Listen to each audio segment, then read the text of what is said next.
একজন নারী, তিনি জিহাদের অনুপ্রেরণা জাগ্রত করার জন্য গভীর রজনীতে তিনি গান গাইতেছেন। একজন ইমানদার মহিলা। আচ্ছা, ইমানদার মহিলা কি গান করে? আপনারা কি একটু খটকা খাইল কিনা অন্তরে? হুজুর বলল ইমানদার, অথচ গান গাইল। আমি পরের দিকে আসতেছি, আল্লাহ পাক সময় দিলেন ইনশাআল্লাহ। 2 নম্বর, সবচাইতে পৃথিবীর গরিব একজন মহিলা, কিন্তু সবচাইতে বেহেশতের প্রথম কাতারে সে থাকবে। আপনারা শুনবেন তো ইনশাআল্লাহ? আলহামদুলিল্লাহ। যারা বাজারে আছেন, মেহেরবানি করে আপনারা অহেতুক সময় যা নষ্ট করলেন, এটা না করে পরীক্ষামূলক আপনারা রহমতের সামিয়ানা নিচে বসুন। ইনশাল্লাহ সেরকম বৃষ্টি নাই, ঠিক না বে ঠিক? খুব জোরে কি বৃষ্টি হচ্ছে? না, ইমানের পরীক্ষা, কিচ্ছু নয়। আল্লাহ রাব্বুল আলামিন বলেন, ইন্নাল্লাযীনা আমানু ওয়া আমিলুস সালিহাতি কানাত লাহুম জান্নাতুল ফিরদাউসি নুজুলা। আপনারা জানেন যে 8টা বেহেশত আছে। কয়টা বেহেশত আছে? 8টা জান্নাত আছে। এর মধ্যে জান্নাতুল ফিরদাউস হলো সবচাইতে দামি জান্নাত, ঠিক না ঠিক? কিন্তু দামি জান্নাত নয়, জান্নাত একটাই। বেহেশতর ঘর কি? একটাই, বাড়িওয়ালা একটাই। কেউ 5 তলা, কেউ 7 তলা, কেউ 2 তলা, কেউ মাটির নিচে, ঠিক না ঠিক? কেউ ছাদের নিচে। বেহেশত কিন্তু একটাই। 8টা বলেছেন ঠিকই, কিন্তু আমলের ওজন অনুযায়ী সেই ধরনের জান্নাত আল্লাহ পাক তাদেরকে দান করবেন। ও আজকে নতুন মনে হচ্ছে আপনাদের কাছে? এতদিন শুনলাম 8টা বেহেশত, এখন বলছে একটা। কি ব্যাপার? না, কিছু বুঝার কমের কারণে আমরা এই কথাগুলো বলে থাকি। আচ্ছা, এখন আসেন, কারা ওই জান্নাতুল ফিরদাউসে যাবে? যারা নেক আমল করবে, মহিলা অথবা পুরুষ। মহিলা অথবা পুরুষ।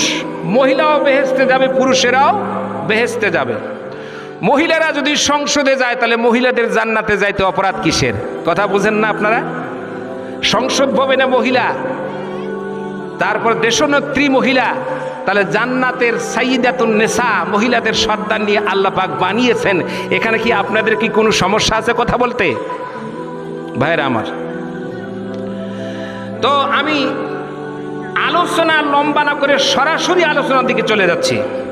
ভাইরা আমার, খলিফাতুল মুসলিমিন হযরত সাইয়েদনা ওমর রাদিয়াল্লাহু তাআলা, অর্ধ পৃথিবীর জাহানের খলিফাতুল মুসলিমিন, উনি জনগণের খোঁজ খবর নেওয়ার জন্য গভীর রজনীতে বের হয়ে গেলেন। আমাদের চাইতে উল্টা তার চলাফেরা। আমাদের নেতারা প্রোটোকল দিয়ে, পুলিশ দিয়ে, পাহারা দিয়ে, জানি না কোন জান্নার ফাঁস দিয়ে আবার মারে দেয় একটা, এরকম থাকে। আর সাইয়েদনা ওমর রাদিয়াল্লাহু তাআলা তখন বের হয়ে গেছেন গভীর রজনীতে নামাজ আদায় করার পরে। গভীর রজনীতে যখন জনগণের খোঁজ খবর নিতে গেল, যাওয়ার পরে দেখতেছে ছোট্ট একটা বেড়ার ঘর, টিম টিম করে একটা আলো জ্বলতেছে, আর ওই ঘরের ভেতর থেকে গানের আওয়াজ আসছে। জোরে বলেন, কিসের আওয়াজ? একটু জবান খুলে বলুন না ভাই, কিসের আওয়াজ? গান গাওয়া জায়েজ আছে না নাই? মাথা খারাপ হয়ে যাবে। গান গাওয়া জায়েজ আছে। কোন গান? যে গান ইমানের খোরাক যোগায়। সাহাবায়ে কেরাম যুদ্ধের ময়দানে যেত, অনেকে পিছপা হয়ে পালায়ে যেত। মহিলারা ঘরে বসে জিহাদের ময়দানে যায় না, এই জন্য ওনারা পর্দার ভিতর থেকে সুন্দর সুন্দর কাসিদাগুলো, গানগুলো গাইতো। আর জিহাদের অনুপ্রেরণা জাগ্রত হওয়ার পরে মর্দে মুজাহিদের মতো আল্লাহর রাসূলের সাহাবীরা জিহাদের ময়দানে ঝাঁপিয়ে পড়তেন। মহিলাটি গান গাইতেছে, তার কেউ নাই, স্বামীও নাই। আচ্ছা, স্বামী ছাড়া মহিলা যদি গান গায়, তাহলে কত নম্বর মনে করবেন আপনারা? কেরে, ওর স্বামী নাই, এখন এত মনের মধ্যে আনন্দ কিসের? স্বামী নাই আবার আনন্দ কিসের? এরকম চিন্তা হওয়াটা স্বাভাবিক কিনা?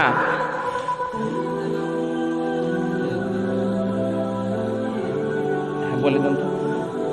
স্বেচ্ছাসেবক ভাইগণ, আপনারা মেহেরবানি করে এলোমেলো না হয়ে যারা যে কাজে আমরা নিয়োজিত আছি, মেহেরবানি করে আল্লাহর হস্তে জনাব মাসুদ রানা আপনাদের ভাই, উনি বলতেছেন আপনারা মেহেরবানি করে সহযোগিতা করেন, আসেন, খুব ভালো হয়, মেহেরবানি করে আসেন, যে যেখানে থাকেন তার সাথে যোগাযোগ করুন।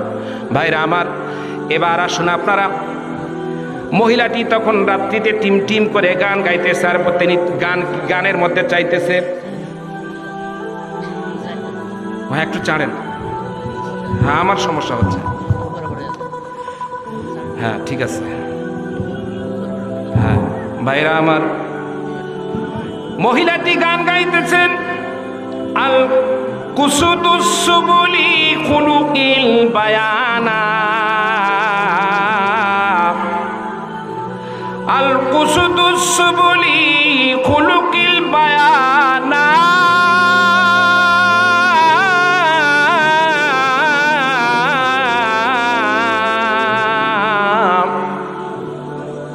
আও সাউজিদান হুব্বু হায়াতে।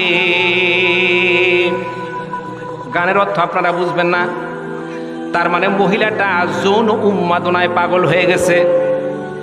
যৌন উন্মাদনা বোঝেন, জৈবিক চাহিদার জন্য পাগল হয়ে গেছে, আর এই গান গাইতেছে।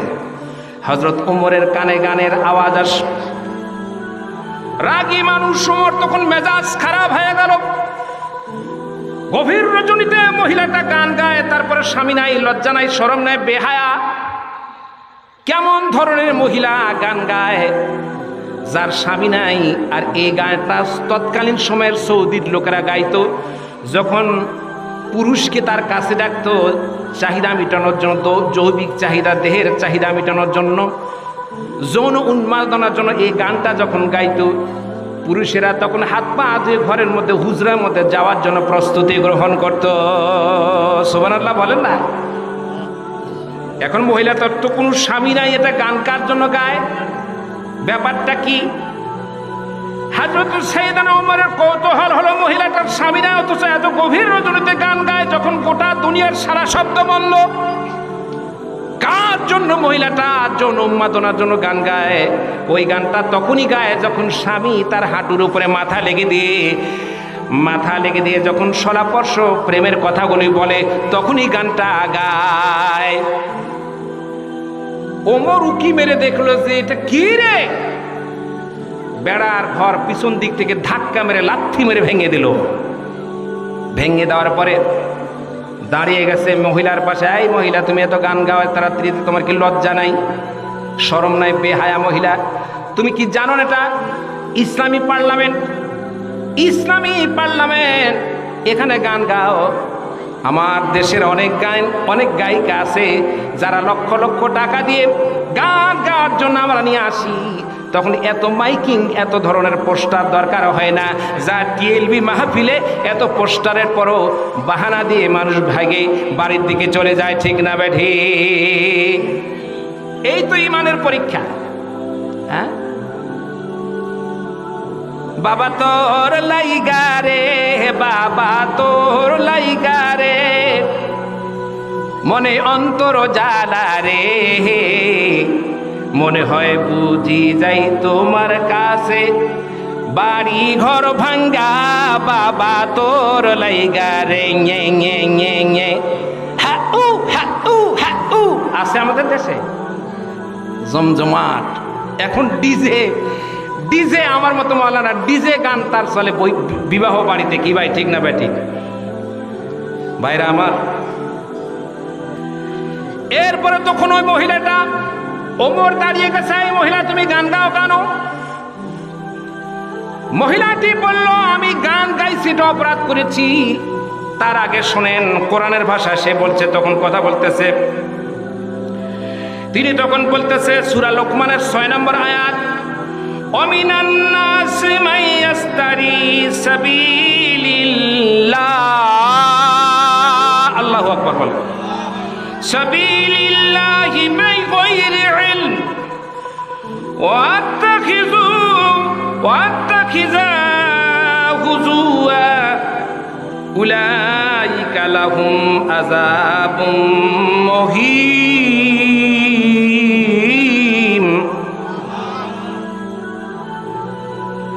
আল্লাহ রাব্বুল আলামিন কোরআন বলেছে, এই মহিলা তুমি কি জানো না গান করা যাবে না?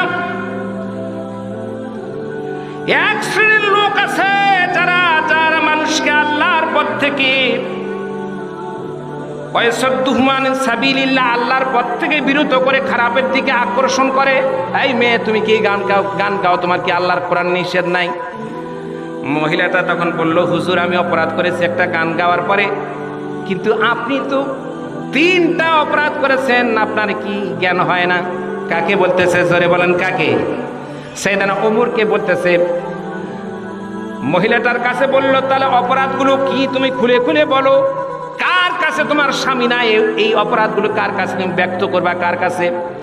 মহিলাটা সাহস নিয়ে বলতেছে, আমার একজন লোক আছে, এই অর্ধ পৃথিবীর খলিফাতুল মুসলিমিন, সকালবেলা হলে আমার বাড়ি ভেঙে ললের বেড়া ভেঙে আপনি প্রবেশ করেছেন, এই অপরাধী আগামীকালকে ওমরের আদালতে বিচার দেব। জোরে বলুন সুবহানাল্লাহ। কার সামনে বলছে? ওমরের সামনে বলছে। ওমর তখন অবাক হয়ে গেলেন, মহিলা তো সাধারণ মহিলা নয়।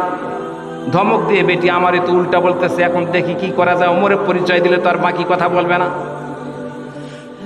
ওমর রাদিয়াল্লাহু তাআলা তখন তাকে বলল, কি কি আমার 3টা অপরাধ কি কি তুমি খুলে খুলে বলো।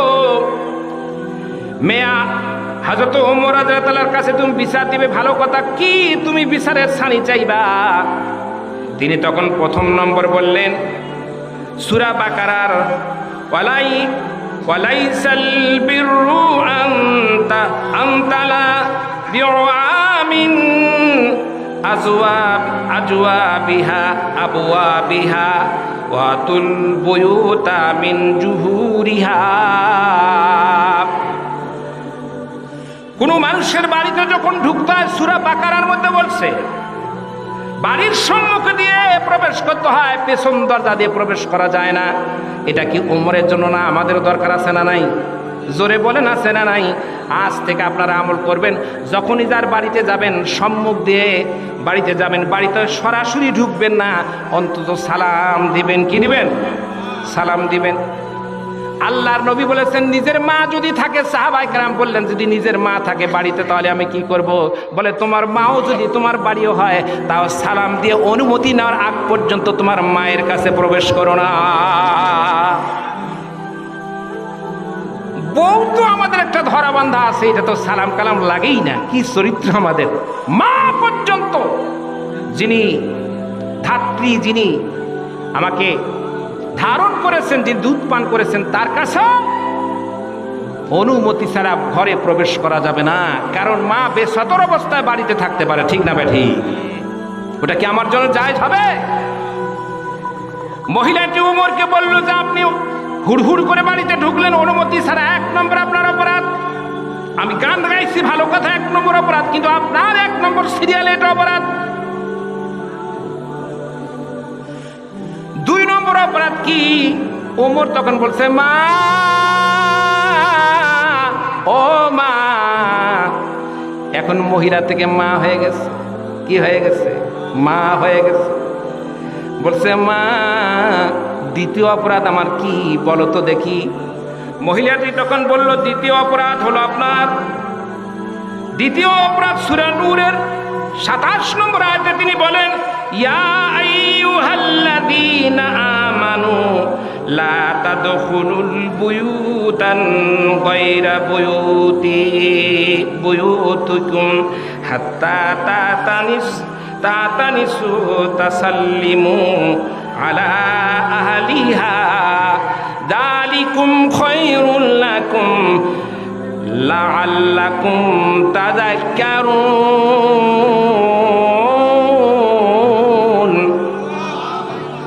2য় অপরাধ হলো, ওহে যারা ঈমান আনছো, আল্লাহ তাআলা বলেছেন ঈমানদার বলে যারা দাবি করো, নিজের বাড়ি হোক অথবা অন্যের বাড়ি হোক, সালাম দিয়ে প্রবেশ করবে, সালামের আগে প্রবেশ করবে না।